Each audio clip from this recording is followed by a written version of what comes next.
Hello friends, તો આજે હું તમારી સાથે ખૂબ જ ઉપયોગી આઈડિયા શેર કરવાની છું. બધા જ આઈડિયા ખૂબ જ કામના છે, તો એન્ડ સુધી જરૂરથી જોજો અને સારો લાગે તો લાઇક કરજો. તો ચાલો વિડીયોને સ્ટાર્ટ કરીએ. તો ક્યારેક શું થાય છે કે આ રીતે આપણે ઘરમાં દૂધ લઈ લઈએ અને આપણે અચાનક જ ક્યાંક 8-10 દિવસ માટે બહાર જવાનું થાય ને, તો આપણે દૂધને હવે શું કરવાનું, કઈ રીતે સાચવવાનું, તો તેના માટે એક સરસ ટિપ્સ હું બતાવું છું. તેના માટે આપણે શું કરવાનું, આ રીતનું જે આપણે જેમાં આઈસ બરફ જમાવીએ ને તે રીતની ટ્રે લઈ લેવાની આપણે, અને તેની અંદર આપણે જેટલું પણ દૂધ હોય ને આ રીતે ફિલ કરી દેવાનું, અને તેને આપણે ફ્રીઝરમાં જ્યાં આપણે બરફ જમાવીએ છીએ ને એમાં જ આપણે રાખી દેવાનું. તો તેનાથી આપણે દૂધ ખરાબ પણ ન થાય અને બગડશે પણ નહીં. આ રીતે તમે રાખીને બહાર ગામ જઈ શકો છો. જો દૂધને આ રીતે આપણે, અને ત્યાર પછી જ્યારે પણ આવીએ ને તો આ રીતનું તમને દૂધ જમેલું મળે, અને તેને આપણે જો સહેલાઈથી આપણે વાટકી લઈ અને તેમાં બધા જ જે આપણે દૂધ જમાવેલું હોય ને તેને આ રીતે આપણે કાઢી લેવાનું, કોઈ વાટકામાં કે તપેલીમાં. વધારે હોય તો આપણે તપેલીમાં કાઢી અને તમે 10 મિનિટ માટે આ રીતે રાખી દેવાનું. ઓગળી જશે ને તો તમને એવું ને એવું ફ્રેશ દૂધ મળશે. તો આવીને તરત આપણે દૂધ ના લઈ શકીએ, તો આપણે દૂધ કામમાં પણ આવી જાય અને સચવાઈ જાય. તો સારો લાગે તો આઈડિયા તો લાઈક જરૂરથી કરજો. તો ચાલો હવે આપણે નેક્સ્ટ આઈડિયા જોઈ લઈએ.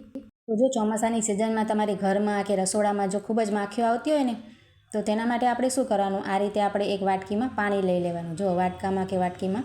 અને ત્યાર પછી આ રીતનું જે કોફી પાવડર આવે છે ને, આ રીતે મારી પાસે પાઉચ છે નાનું, તમારી પાસે જે પણ સીસીવાળું કે કોઈ પણ ચાલે. આ રીતે પછી ચમચીમાં લઈ, અડધી ચમચી કે 5 ચમચી જેટલું લઈ અને ત્યાર પછી આપણે પાણીમાં ઓગાળી લેવાનું સરસ રીતે. તમારે વધારે પ્રમાણમાં હોય તો વધારે લઈ લેવાનું કોફી પાવડર આ રીતે. અને આ રીતે સરસ ઓગાળી અને જ્યાં પણ માખીઓ આવતી હોય ને ત્યાં રાખી દેવાની.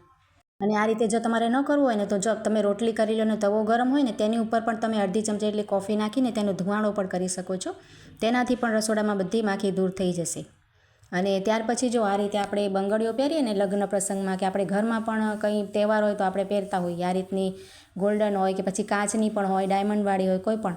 તો આપણે આ રીતે બંગડી પહેરીને આપણે કામ કરવું ખૂબ જ મુશ્કેલ થઈ જાય, અને આપણે વારે ઘડીએ પહેરવાનું ને ઉતારવાનું પણ ના કરીએ. તો તેના માટે તમારી બંગડી ખરાબ ન થાય તેના માટે એક સરસ આઈડિયા બતાવું છું. જો આ રીતનું કોઈ રબડ હોય ને આપણી પાસે, માથામાં નાખીએ ને એ આપણે આ રીતે લઈ લેવાનું અને હાથમાં પહેરી લેવાનું. કોઈ પણ રબડ તમારી પાસે આ રીતના હોય ને, અને આપણી જે બધી બંગડી છે ને તે રબડમાં આપણે સરસ રીતે કવર કરી નાખવાની. તો જેના નવા લગ્ન થયા હોય ને તેમને તો ચૂડીઓ ખાસ કરીને બંગડી પહેરેલી જ હોય છે, અને કાચની પણ કોઈ પહેરે છે. તો આ રીતે જો તમારે બધા કામ પણ સરળતાથી થઈ જશે. તમારા લોટ બાંધવો હોય તો બંગડી નડે પણ નહીં, તમે પોતા પણ કરી શકો, બધા કામ પણ સરળતાથી કરી શકશો. આઈડિયા નાનો છે પણ ખૂબ જ કામનો છે. જો આ રીતે બંગડી આપણી એકદમ સેફ રહે, ખરાબ પણ ન થાય, પાણી પણ ન અડે. તો આઈડિયા જરૂરથી ટ્રાય કરજો આ. ત્યાર પછી જો કોઈના ઘરમાં છે ને બોટલ શેમ્પૂની ના વાપરતા, આ રીતના જે પાઉચ આવે છે ને 1 રૂપિયાવાળા, તે ઘણા બધા ઘરમાં વપરાતા હોય છે. તો ક્યારેક શું થાય કે આપણે થોડોક જ શેમ્પૂ જોતો હોય, કોઈના વાળ નાના હોય કે કંઈ પણ હોય, તો આપણે તેના માટે આપણું પેકેટ ખુલ્લું રાખીએ ને તો તે ખૂબ જ વેસ્ટ થતું હોય છે. તો તેના માટે આપણે આ રીતે તેને કટ કરવાનું. જો પહેલાં ઉપરથી વધારે નહીં કાપવાનું, ફક્ત આટલું નાનું જ આપણે પીસ કાપવાનું છે. જો આ રીતે હું તમને બતાવું છું ને એ રીતે આપણે કટ કરવાનું, અને ત્યાર પછી આ રીતે કાપવાનું. જો આ રીતે તમે શેમ્પૂની કટિંગ કરી લો. અને ત્યાર પછી આપણે શું કરવાનું, આને છે ને આ રાખવાની આપણે. ત્યાર પછી છે ને આ જે પાઉચ છે ને આપણે તેમાંથી જેટલું પણ શેમ્પૂ જોઈતું હોય ને એટલું લઈ લેવાનું. જો અને ત્યાર પછી છે ને આ રીતના જો તેને ફોલ્ડ કરવાની. એની છે ને પટ્ટી આ રીતે એકદમ પાતળી આપણે પટ્ટી તેની ફોલ્ડ કરી લેવાની. તમે વિડીયોમાં જોઈ શકો છો ને એ જ રીતે આપણે ફોલ્ડ કરી લેવાનું આ રીતે.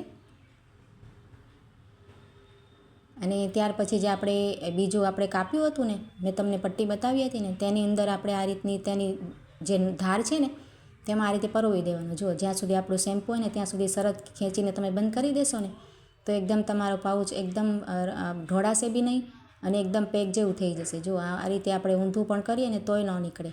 તો આઈડિયા એકદમ નાનો છે પણ સરસ છે, જરૂરથી ટ્રાય કરજો. હવે ત્યાર પછી છે ને આપણે શું થાય છે કે આ રીતના જે લીલા મરચાં આપણે બજારમાંથી લઈ આવીને ક્યારેક બહુ તીખા હોય તો આપણે તેને કાપીએ ને તો હાથમાં ખૂબ જ બળતરા થાય. તો તેના માટે આપણે શું કરવાનું, આપણે જે ખાવાનું તેલ હોય ને, કુકિંગ ઓઇલ કોઈ પણ, તે આપણે આ રીતના 2-3 ટીપા છે ને હથેળીમાં નાખી દેવાના, અને એક સરસ આપણે આ રીતે લગાવી દેવાનું. આગળ અને પાછળ આપણે જે આ રીતે જો આંગળીઓ પર સરસ લગાવી, અને ત્યાર પછી તમે ગમે એટલા પર તીખા મરચાં કટ કરશો ને તો તમારે જરાય હાથમાં કોઈ પણ જાતની બળતરા નહીં થાય. તમે આઈડિયા સરસ છે, તમે જરૂરથી ટ્રાય કરીને જોજો. જો આ રીતે. તો ત્યાર પછીનો જે આઈડિયા છે ને, આપણે આ રીતે શિયાળામાં જો આ રીતના આપણા બાળકોના સ્વેટર હોય ને આ રીતના, તો તેમાં ખૂબ જ જલ્દીથી જે આ રૂછા હોય ને એ નીકળી જતા હોય છે. જો આપણે કાઢીએ ને તો આ લૂછરા જેવું આપણને આમ દેખાય ને પહેરે ને બાળકો તો ખૂબ જ ખરાબ પણ લાગતા હોય. અને આપણે 2-3 વખત ધોઈએ ને તો ખરાબ થઈ જતા હોય છે ખૂબ જ જલ્દીથી. જો આ ઘણી જગ્યાએ આપણે તમે જોશો ને સ્લીવ્સ ઉપર પણ બાંય ઉપર પણ ખૂબ જ આવે. તો તેના માટે એક સરસ તમને આઈડિયા બતાવું છું. જો આ રીતના તેના માટે આપણે શું કરવાનું, જે આપણે ટેપ પટ્ટી આવે છે ને સેલો ટેપ, આ રીતની આપણે તેનો એક મોટો કટકો આ રીતે આપણે કટ કરી લેવાનો. 2 આપણે પટ્ટીઓ તેની કાપી લેવાની, જો આ રીતે કાતરથી. અને તે આપણી 2 આંગળીઓ હોય ને તેમાં આ રીતે આપણે લગાવી દીધી છે. જો ચોંટાડવાનો ભાગ આપણે ઉપર રાખવાનો છે, એ રીતે આપણે ચોંટાડવાની. ત્યાર પછી આપણે જો આ જ્યાં પણ લૂછરા હોય ને ત્યાં આ રીતના તમારે ટેપ પટ્ટીથી આ રીતે ઘસવાનું. જો આંગળીઓને આ રીતે ઘસવાનું. તમારી પાસે જો પોળી આવે છે ને ટેપ પટ્ટી તે હોય ને તો તમારે વધારે સરસ રીતે આખી 4 આંગળીઓ પર ચોંટાડીને આ રીતે આપણે કરવાનું. તો તમે જોઈ શકો છો ને બધા જ લૂછરા છે ને એ ટેપ પટ્ટીમાં આવી ગયા છે. જો આ રીતે તમારે જ્યાં પણ તમને લાગે ને કે વધારે લૂછરા છે તો આ રીતે કરી લેવાનું. તો સરસ તમારું થઈ જશે સ્વેટર નવા જેવું. તો આઈડિયા બધા સારા લાગ્યા હોય તો લાઇક કરજો અને ચેનલને સબસ્ક્રાઈબ જરૂરથી કરજો.